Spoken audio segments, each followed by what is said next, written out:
I'm just having breakfast right now. Woke up late. I missed breakfast. All I got is toast. And otherwise, actually, I would really be sleeping right now, except I got a knock on the door from the maid saying, clean your room? And I go, what time is it? It turns out it was 9 a.m.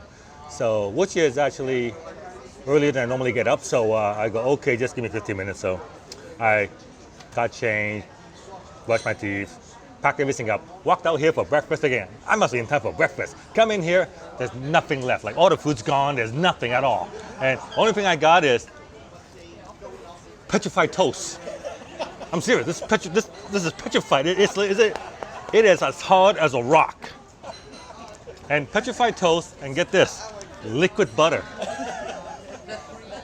Because it's hot in here, it's hot, it's not holding. I mean, it is the breakfast of internet marketing champion. Petrified toast and liquid butter.